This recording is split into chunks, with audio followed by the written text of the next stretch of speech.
Welcome to Missing in Minutes. I'm Danny, also known as RD. And this is our third part. So there are 3 parts. I will have the links down below. So if you're just starting this and you're like, where's part 1? I will eventually, very shortly, make sure that part 1 and 2 are listed down below for the links. So you guys, we left off talking about Deb Suckawati. So if you're interested in a blackout, I feel like we should do one, like a bonus blackout this week. And we should talk about Carmen Botwell's aunt, which was Deb Suckawati, who was also found murdered in that same gravel pit, okay, years ago. So that's what we're going to be talking about next on that blackout. Ooh, Truth Train is coming through. Okay, let's see here. I believe we left off on page 25. Let's let some people get in the house here. I'm just going to chill for a minute. So Governor Evers did come to my hometown. Surprise to me. I accidentally, well, first of all, I couldn't get the live footage that I took of him where I interacted with him for sure. Anyway, so I was able to capture it all on my phone and film it, and then I couldn't get it to transfer because it was 28 minutes long. So I tried making it shorter, but I missed a part, and it uploaded to my other channel, which is 1111 Tarot. And so I'm like, well, doggone it, I uploaded it to the wrong channel. So I went on there today to see if I can upload that video over onto this channel. And so it's currently in upload mode. I have to go through it and edit any license plates or things like that, I feel, just for the safety of people in my hometown, if you will. But I do expect that probably by Monday I should have that whole video out. And oh my God, I've watched it now like 3 times. Governor Evers, like his body language of just waving us all off because he didn't want to deal with us. It was like he was exhausted, and the last thing he wanted to do is listen to anybody that wasn't scheduled to ask a specific question. It was showing me like how he was using our small little towns, because what do we have? 1,900 people in the 2 towns I'm in. I say 2 towns. We're connected by a walking path of 1 mile. We use it for our track for school, so they can jog and track and stuff. That's how close our towns are.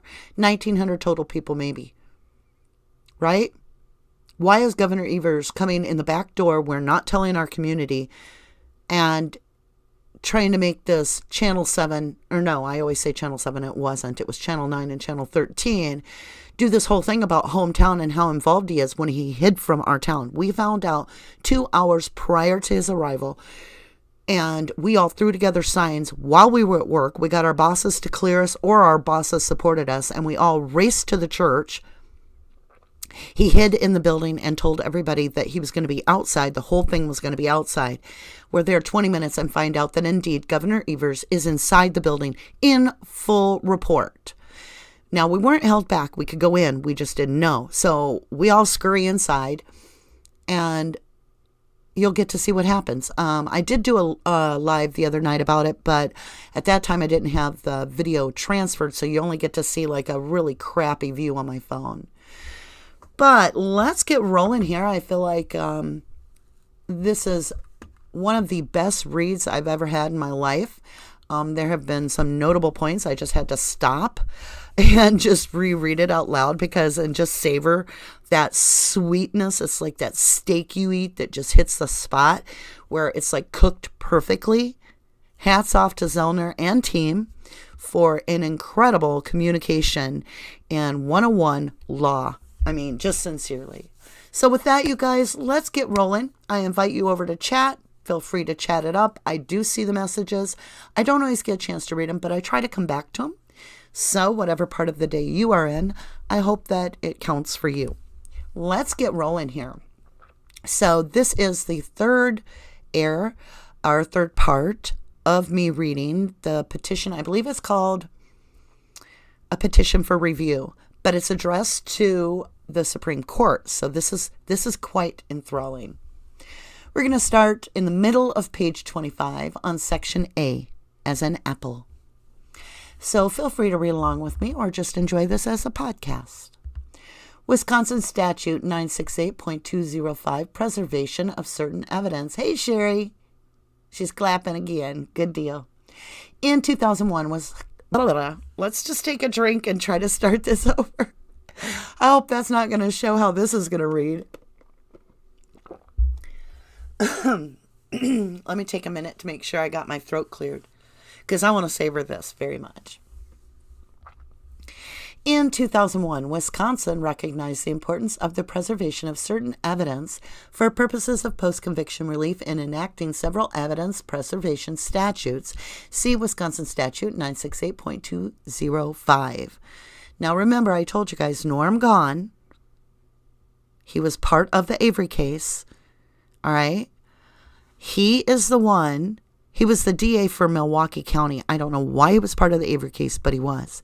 But he was also part of this 968.205, where he legislated and got awards and acclamates for creating this law, right? That we're getting referenced in this. Now, he's also the one that was part of handing off the bones and pulling the inventory tags that tell you where the bones came from over to the hall box. So that's what this is all about, okay? Notably, nowhere in Wisconsin Statute 968.205 did Wisconsin legislate provide a remedy for its violation, and Article I, Section 9 of the Wisconsin Constitution requires statutes to provide a remedy for their violation. Wisconsin Constitution Article I-9.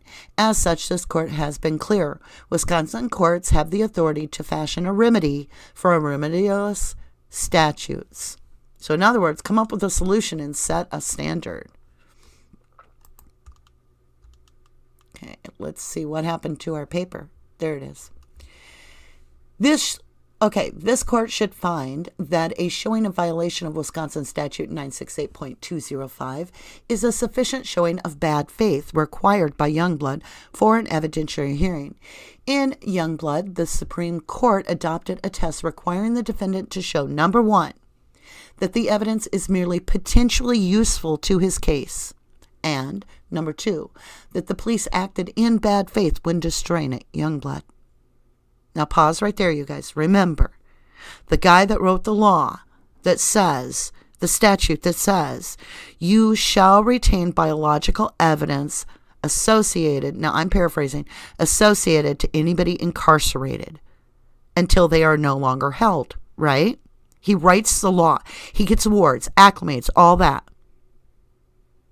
Bad faith means you knew better. You shouldn't have done it. He wrote the damn rule. Right? He made the law. He broke it. Do you think he knew? Do you think that qualifies as bad faith?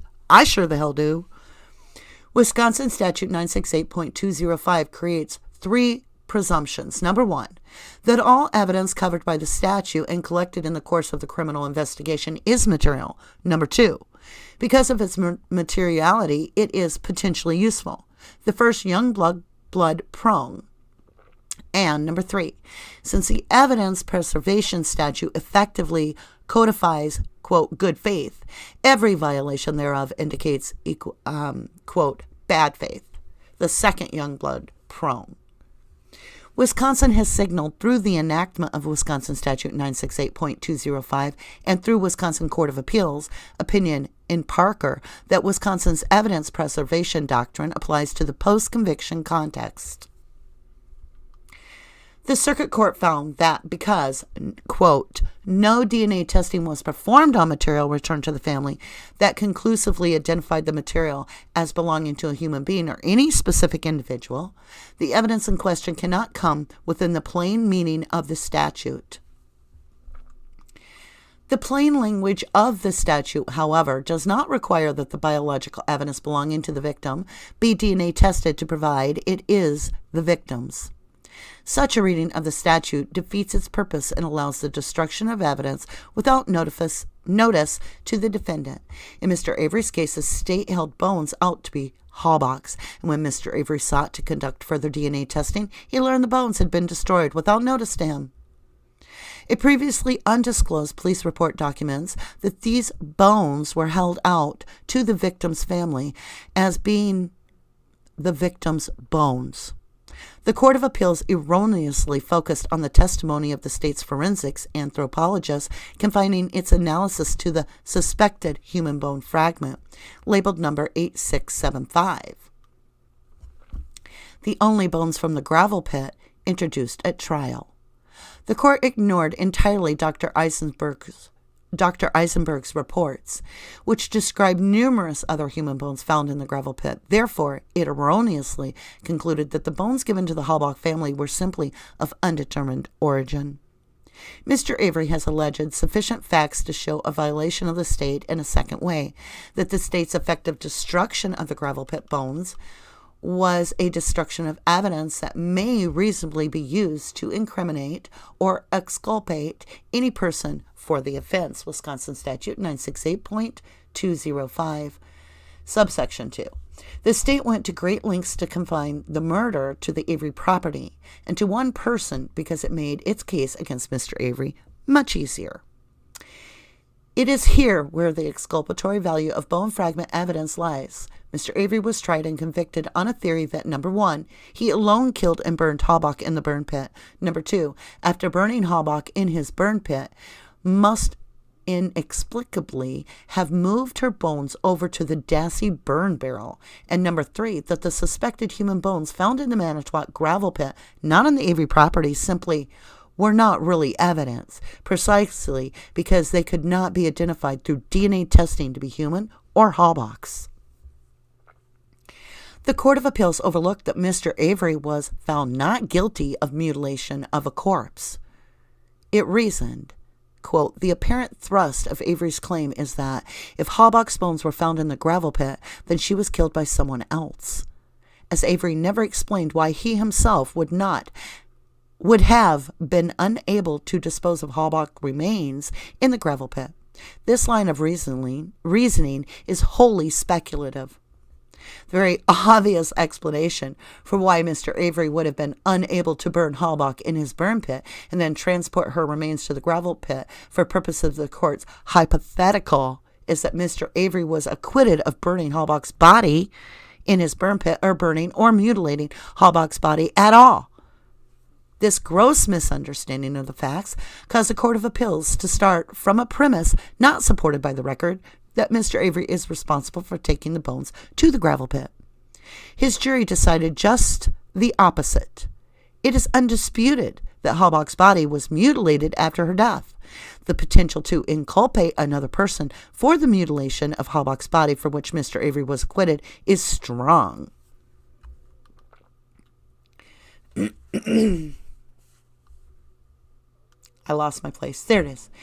The undisputed fact that Mr. Avery was acquitted of mutilating Halbach's body by burning it in his burn pit signals that the bones were planted in Mr. Avery's burn pit. If the bones were planted in Mr. Avery's burn pit, this is potentially exculpatory to him. If Mr. Avery were able to test the gravel pit bone fragments and the testing yielded the DNA of another person, Mr. Avery would be able to provide a suspect for the mutilation of the Halbach and in turn a Denny suspect for the murder of Halbach. State versus Denny. The state admitted that the bones in this case were moved by the killer.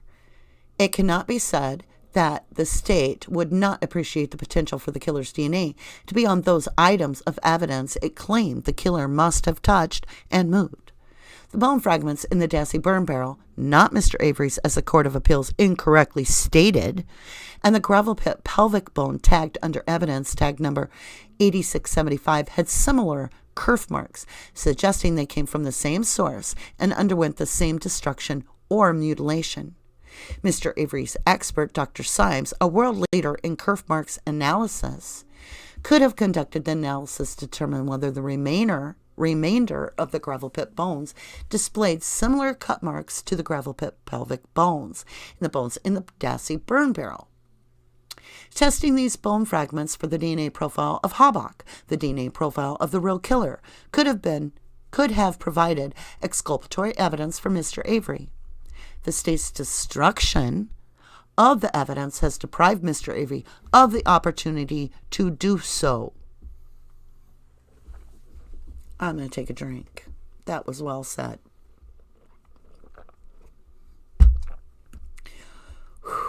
I love this. I'm savoring this, man. The state was well aware of Mr. Avery's theory that he was framed for a murder committed by another. Almost every part of Mr. Avery's defense at both trial and post-conviction stages has been to assert that Halbach and her vehicle left the property.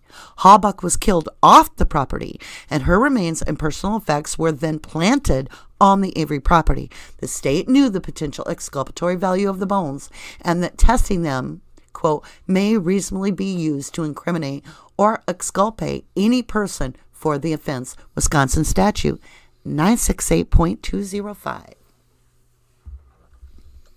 Because the state violated Wisconsin Statute 968.205, Mr. Avery has sufficiently demonstrated the, quote, bad faith requirement of Youngblood for an evidentiary hearing. Alternatively, this court should grant a new trial to Mr. Avery in the interest of justice. Mr. Avery has demonstrated that real controversy in the trial was not fully tried, and therefore it is probable that there was a miscarriage of justice. Mr. Avery's jury was not presented with the suppressed evidence revealed in his subsequently discovered Brady claims or Mr. Avery's new expert findings, which completely refute the state's theory and create a reasonable doubt about Mr. Avery's guilt. State v. Hicks. Conclusion. Petitioner Stephen Avery's case raises three critical issues on which these courts' guidance is needed. First, Mr. Avery presents this court with an opportunity to correct the lower court's misinterpretations of the pleading standard to obtain an evidentiary hearing on Mr. Avery's claims. Second, Mr. Avery presents his court with an opportunity to decide whether Mr. Avery has sufficiently alleged Brady claims warranting an evidentiary hearing or in an alternative new trial. Third, I just felt all of a sudden victory. I really did. I saw Zellner in front of cameras. I know I'm hopeful, but I'm also intuitive, and I'm telling you, this is looking great. Third, Mr. Avery presents his court with the opportunity to fashion a remedy for the state actor's destruction of evidence in violation of Wisconsin Statute 968.205 and decide whether the violation of the statute is sufficient evidence of bad faith to warrant an evidentiary hearing on Youngblood claim, or, in the alternative, grant Mr. Avery a new trial in the interest of justice. Petitioner Stephen Avery respectfully asks this court to grant him leave to appeal the issues raised herein.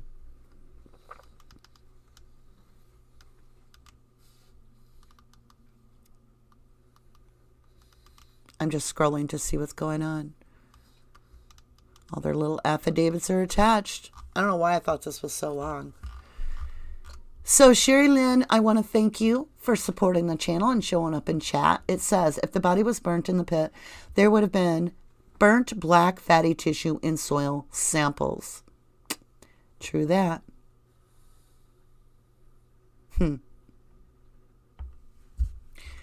What's you guys' opinion here? I know everybody's still stuck on part 1 and part 2, so our live is down quite a bit, but that's okay. I mean, honestly, the fact that they are trying to have their cake and eat it too, that's what the state's doing with the bones. Let's get you guys a picture to look at. Let's see here. What are you guys saying over on the tweets? John Ferrick says, Steve Avery fires back at Wisconsin Court of Appeals ruling. So, I should read it. Yeah, I'm not going to re-quote it or like it till I read it. I always read everything before I share it. I really do feel that when we look at this situation with the bones, okay, Kratz used a lot of connecting A to 5. What do I mean by that? So he would grab a banana and he would grab a couch and he would just convince you the two match, that they are part of the same. And in doing that, we all skipped a step, okay? So what do I mean by we skipped a step? The problem with the bones in the quarry for the state is they don't want to spend, Sweaty Kratz didn't want to spend 30 seconds on the bones in the quarry because they don't matter. We don't even know if they're human. They don't apply. So ixnay on the bones by Sweaty Kratz. So Sweaty Kratz is trying to tell us these bones do not matter. This is what he's told the jury. These bones do not matter. Well, if they don't matter, then we don't know if you have a female or a male skull fragment up there in the burn barrel, right? In Bobby's burn barrel, Dassey's burn barrel. We don't know if that's male or female then. Why? Because the only bone that discerns the gender of this victim is laying in the pile over there that we're not going to spend 30 seconds on. Remember? So you can't have it both ways. Either the bones matter or they don't. And because you established that they don't, now I look at it and I go, oh, really? Then you could have had any piece of bone, male or female, that tested against Halbach. You feel me, you guys? Let me repeat that. So they could have grabbed any male or female bone and tested it against Karen because it didn't have to be male or female. It just had to be related to her and register at 7 loci. Maybe it had to be female. I don't know. I do find it weird, that whole thing where we look back and there's that report by Factbinder and Wiegert where they went and questioned Karen Halbach. It's dated really retarded, like from February of 2005. That would have been like, what, 10 months before the murder, 8 months before the murder? So I'm sure the date is wrong on there, but it does. I mean, how many mistakes can they really make? But they're just directly asking her if she has any other female dead relatives other than Teresa. It's almost saying like, do you have anybody else's bones we can use?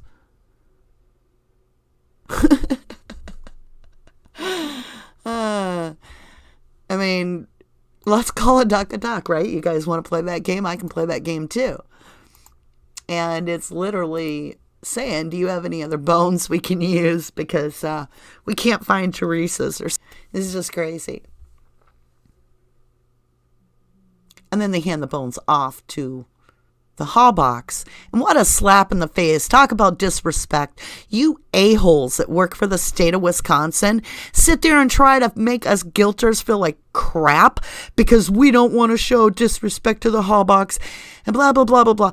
The most disrespectful thing I've ever heard of is handing parents bones, pretending and saying, these are bones that we're going to give you out of respect, out of the evidence, because, you should be able to bury your own unchristian ground. We believe in that. And then turn around and on public venue say, well, we don't really know what kind of bones we gave them. Could be animal bones.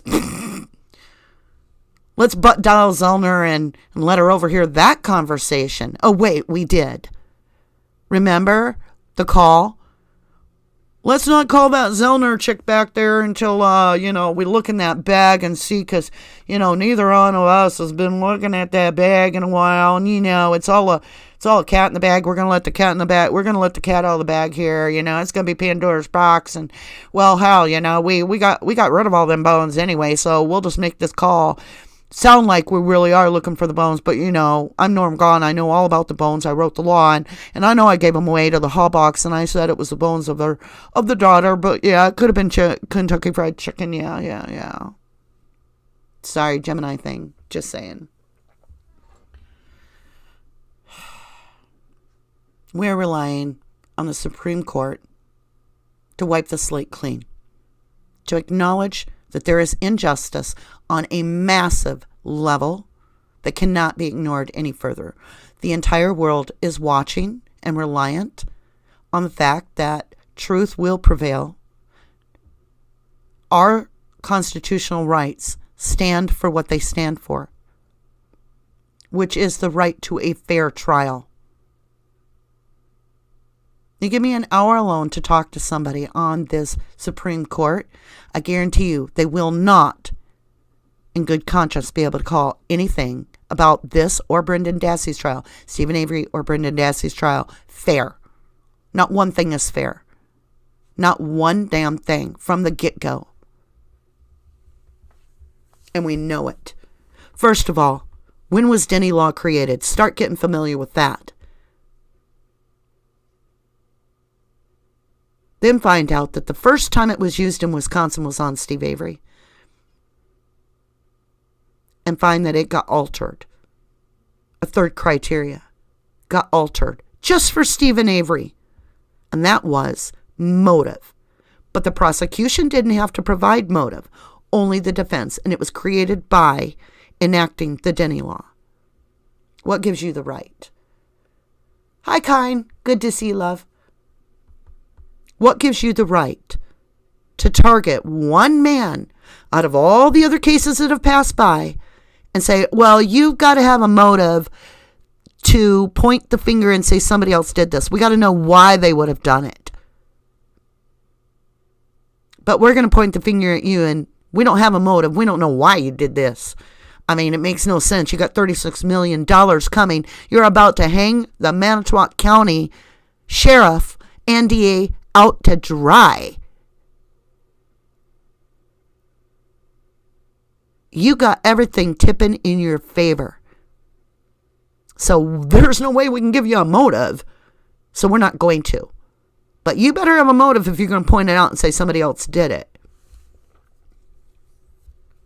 The Denny law was created based off the fact that there was too many possibilities with all these suspects running loose all over the place at night that didn't show up for work. Scott Tadish didn't show up for work, never gave a reason that held water because he certainly didn't go see his mother during the night. He could have went to work. He just doesn't show up. Bobby Dassey's over an hour late. You got Bradley Scheck, who's 9 miles away. He can't justify where he was. Well, I was at work. Yeah, at 3 a.m. Listen here, MF.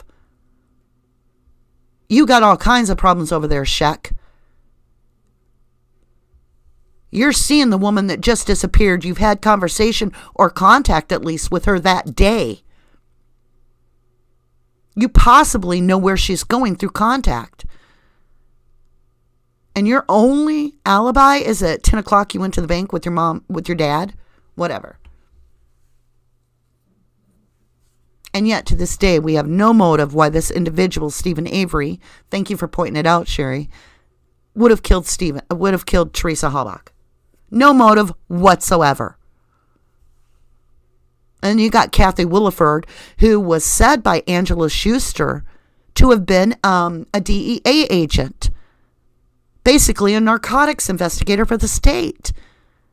That is running the route for Stephen Avery, working for Auto Trader. Now, don't tell me this woman's not undercover. I won't believe you. So you have an undercover agent, in my opinion, working for months ahead of the game. You think they were watching Stephen? Do you think he was targeted? But get back into this fair trial. How fair is it when you have people up there that the prosecutor is giving signals to shut the hell up by giving them the finger over the lip? Sweaty Craps is doing that to Scott Tadich because Scott Tadich is going hell-mel up there about how high the fire is by the garage. It's up over the roof. Well, let me tell you something. I'm about to swear, so if you don't like swearing, that motherfucking garage would have burnt to the damn ground, and we all know it. It's less than 10 feet away from a propane tank that would have exploded. YouTube's going to be like, oh, she's swearing. Let's block her. No. They had so many feds on the job. There's FBI all over this case. The FBI has scanned that RAV4, the blue RAV4, for fingerprints, scanned it digitally, electronically, every square inch of it. If Bobby Dassey is pushing that car, why are his prints not showing up? And what's with the Teresa Halbach 5 friends that are finding the car at the same time, basically, within an hour or so of Pam Halbach, Lord, God's Pam over here, is finding the blue RAV4 by the crusher on the Avery property. Teresa Halbach's friends, 5 of them, including Trinity Rose, are finding her vehicle, they identified as her vehicle, on the opposite side, the southwest side. Yeah. Go look up page 81 in the CASO report. Yeah, I do my research. I just want you to look it up too. And why would the feds have been involved in a state case anyway? Well, is it possible the feds could, I'm just going to throw this out there, see if spaghetti sticks to the wall. But, is it possible that we have a DEA agent handing off the torch, i.e., a.k.a. Kathy Williford, to a Teresa Halbach that was actually no more than a DEA agent? Who knows? But if a DEA agent undercover goes missing, you think the feds might get involved? Because the Eagle has landed is right there on those log sheets, isn't it? And isn't it weird how, like Christine Rudy, who's 6 months pregnant, it is in November in Wisconsin, absolute bitter cold, by November 12th, and they don't even bring out hardly anything? There's like hardly any looking up for this girl. They ain't concerned when she's put out on the side of the road in the middle of nowhere land, left to fend for herself, later to be found shot in the head at the very spot by her own husband. Yet they're focused on this single woman that's having an affair with a married man, running around taking pictures all over the place in the middle of nowhere. Why? I'll give you one reason. Stephen Avery. So if in 2002 he's said to be released, takes a year for them to release Stephen Avery, then you have to look at it and go, well, damn, what all did they do for a year, right? What all did they do for a year for Stephen Avery? Could possibly they've been getting their DEA agents lined up to get in there and see what's really going on in the Avery property? Oh, I don't know. Is Auto Trader a cover-up for that? Is that the front? Because they're going to have a business and they need on the property. I mean, that sounds like it'd be stupid not to take that. I mean, sharpen up your crayons and put my helmet on, but damn, doesn't that look like the perfect cover to get a DE agent on that property? And is it possible that this DEA agent didn't really disappear? Is it possible that she was an actor playing a part so that Stephen Avery would be hung out to dry when this actor disappeared, and save the investigation of all the other inmates that are going to say, wait a minute. My DNA, in my case, wasn't tested. The knife wasn't tested. This wasn't tested.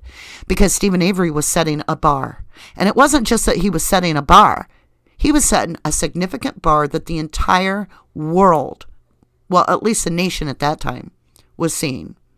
And that was that the crime labs were not up to par, that they were overwhelmed, that there was bias, and that the same funding to the investigators was dribbled down to our crime lab. And it began to question the very thing that justice in Wisconsin is based on, the evidence that is being tested, right? And if you don't have a sound crime lab, which they had fatal errors, they had critical errors, they had the FBI Codex stations, I believe 12 to 14 of them, unmanned and unguarded. And anybody could go up to that computer, access the system, at any time. So there was investigation. And when was this investigation found that they had fatal errors, critical errors in their assessment? Right at the time when they were going over the Stephen Avery case. And they were actually processing the evidence.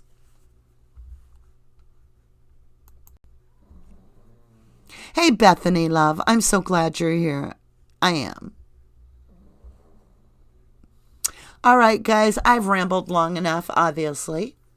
Zellner nailed it. She's showing that, obviously, the computer data that Velli had is a big deal, because the report that Velli had was a separate report, and it had in it his findings. And this is not a hide and seek. It's not like prosecution has evidence and they're like, we don't got to talk about it because until you figure out I got it, I don't got to share it. That's not how justice works. I mean, that's like trying to finger paint in kindergarten and follow the lines. It's retarded. It's absolutely silly. You just want to hand it over and say, hey, in all fairness, do what you will with this information. It's exculpatory. Next, don't misrepresent whose item this is. It's obviously not Brendan Dassey's computer. Who knows whose hard drive that really is? I mean, when you have a level of authority that Norm Gahn has, when he knowingly understands the law because he's helping to create the rule, the law, and then he purposely is pulling tags off evidence, handing it to the family. Oh, I'm sorry. We respect you, Hallbox, so much. Here's your loved one's bones. And then talking out this side of his cheek to the media saying, I don't know what we gave the Hallbox. I honestly have no clue. No clue. For all I know, it could have been the ham bone out of Stephen Avery's smoke, out of his soup, his smoked soup that he had, his bean and bacon soup. It's just some bones. We didn't know what to do. Yeah, no. It makes you a liar one way or the other.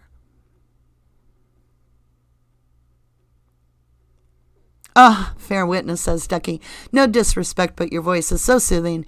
I think you're a great narrator. I could fall asleep listening to you. Many love, love, love, love, love. Thank you so much. Sherry Lynn says they should be disbarred. It's a huge deal. They withheld evidence. Absolutely. I agree. But yeah, I mean, I could sit here. I could do a 6-hour live on this case. I kid you not. It could just roll for days. So I have to put the stake in the ground and stick to this with Zellner about the bones, and the computer with Bobby is beyond a Brady in all understanding that I can think of. I mean, the mere fact that it cannot be established this is female bones unless you accept that the bones in the quarry are part of evidence, and therefore destruction of evidence happened, new trial or new evidentiary hearing. I know a lot of people don't want to hear it. I'll just say intuitively, my gut tells me we're getting one. It still hasn't wavered. Hell or high water, the divine is on this case. I just had 333 on watch time. I was looking at it when I was saying that. So, what is bug plugger? Butt plugger. What does that mean? Big Ba McGraw. Are you talking about sweaty crap? Nicole says, good, you guys are getting talking. All right. Big Ba McGraw says, butt plugger. It's my second name. Okay. Are you talking about for sweaty craps? Butt plugger? Nicole Wong, you can learn about disclosure from the movie My Cousin Vinny. I may have to watch that today. I haven't sat down and watched movies because I just don't have time. I'm always like working on the case or working on trying to find missing people or working outside the home or trying to get the house clean or kids in college and all kinds of good stuff, or my son starting school soon. So I'm always like crazy busy to sit down. The only time I interact with people on a level to where I have communications with you guys, really, unless it's work related. Oh, Sherry would like to know, what was Carmen's aunt's name again? I want to look that up before you do a live on it. Yeah, we're going to do a blackout live tonight, you guys. I'm going to start adding the word podcast so that people don't get offended when they don't see the pictures. Her name was Deborah Sukawati. I know that sounds terrible to spell. It's S-U... God, I can't even spell it. It's W-A-T-Y at the end. Let's just do it. Let's just look it up for you guys.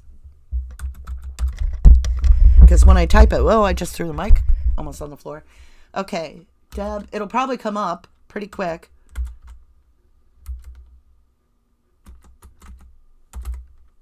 Because I type it in all the time. Like in the past I have. It's S-U-K-A-W-A-T-Y.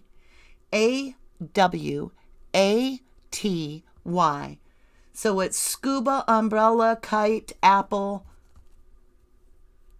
I can't think of a W. Wheel.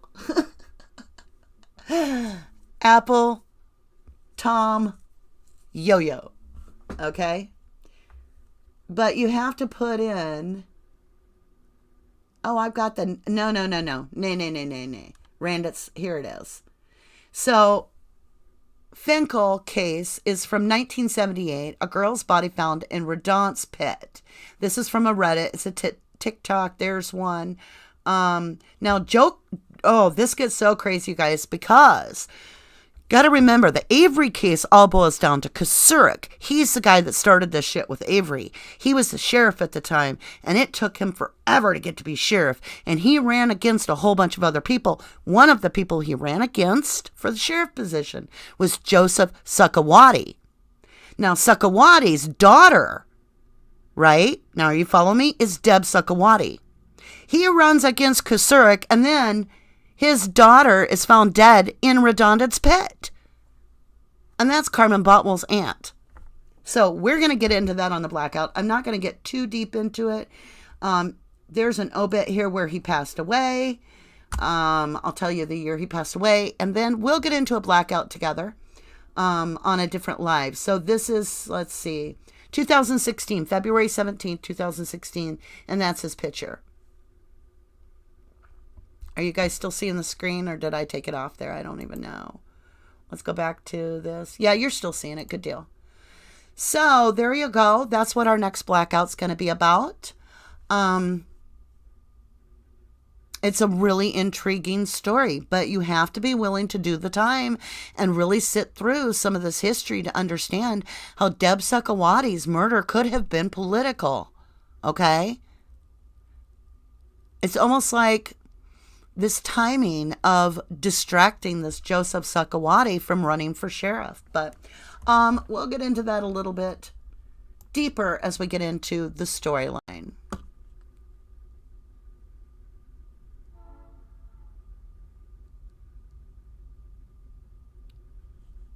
Okay, I'm going to show that Big Bra.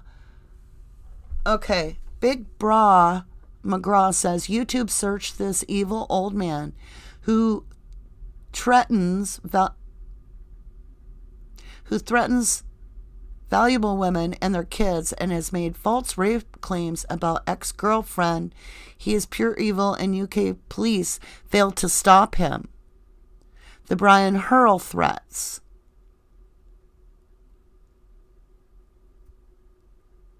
Yeah, why did Link disappear to Arizona, you guys? I don't know.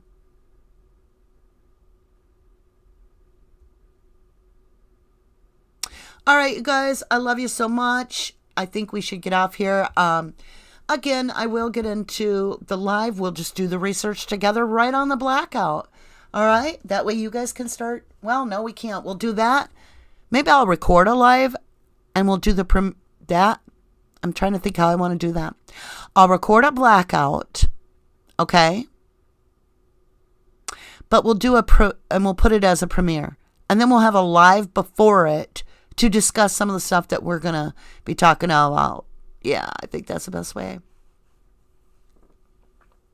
I'm sorry, Big Bra McGraw. I'm not allowed to post links on my YouTube channel during the live. But if you wait till after the video is complete and posted, yeah, I think that's what you're saying on comments. Yes. Then I can approve it. Thank you so much, you guys. Whether you like, you subscribe, you share, whatever you do to help our channel and as well find missing Summer Wells, 5-year-old. She's from Indiana. She had blonde hair, blue eyes, and she is missing since June 15th. If you can help get her face out there, share her message that she is missing and endangered, that would be great. It might help find her. That's how most of the missing people are found, as someone claims, well, I saw their face and recognized them. So please keep sharing. Also, if you would check into Michael Vaughn, who is also 5 years old, from Fruitland, Idaho. He's also blonde hair, blue eyes. We did recently find one little 4-year-old in Minnesota that was missing. She had wandered off from her property. There was a huge community outpouring. Her face got spread all over very quickly. She was found very quickly. So it does work. And again, Jamie Kloss was the missing teenage youth that was kidnapped by a stranger, found 80-some 6 days later, I think it was. So keep your hope up, you guys. I love you. To the moon and back. I'll see you again soon. Thank you.